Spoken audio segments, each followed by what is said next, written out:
Amen. He had given us his mother. He had given up his spirit to his Father. He had spent many long hours bleeding for us. He had given us his last breath. He had given his entire life.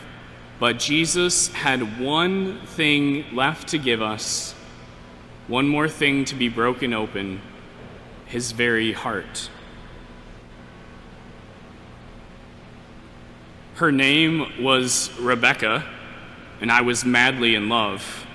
I was 6 years old, and love was not something to be taken very lightly.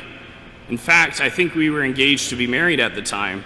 This was very serious stuff for a 6-year-old.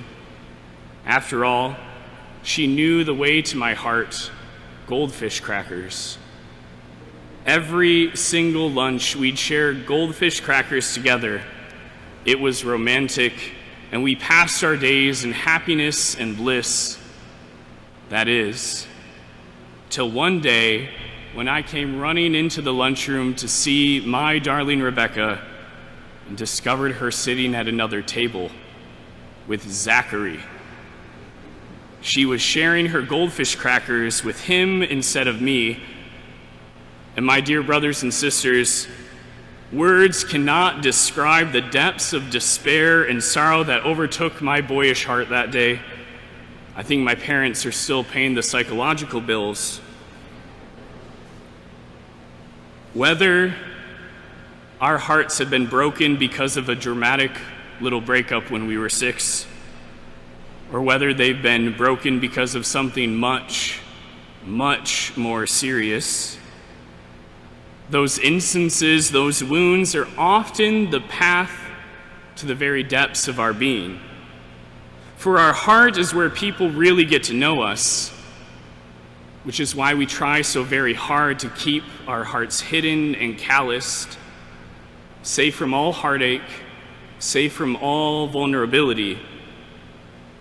And yet, to love at all, whether to love your spouse, a family member, a close friend, or even to love God, to love at all is to be vulnerable. It's to hand your heart to another and say, here you go, I'm trusting you with this. Be very careful with it. It's a bit bruised and a little raw, but it's now yours. It's very difficult. And sometimes, as is part of life, people will break our hearts. Life can be filled with heartaches, anxieties, betrayals, loneliness, accusations, abuse, and the list goes on and on. So we can be tempted to lock away our hearts out of defensiveness, insecurity, isolation, or fear. That way, we think to ourselves, that way, if we lock away our hearts, we can never be hurt again. Perhaps. But if you do so, your heart will grow cold, your heart will grow stale, lifeless and loveless. So where should we find solace for our broken hearts? In his most sacred heart, there on the altar. It's been said that the way to a man's heart isn't through his stomach. The way to a man's heart is through his wounds. Therefore, to love God, to approach the way to his heart, is to go through the pierced side of Jesus, through the wound on his heart. For the heart has always been considered the seat of one's being. It's where we really get to know someone, past whatever externals or defenses they may put up.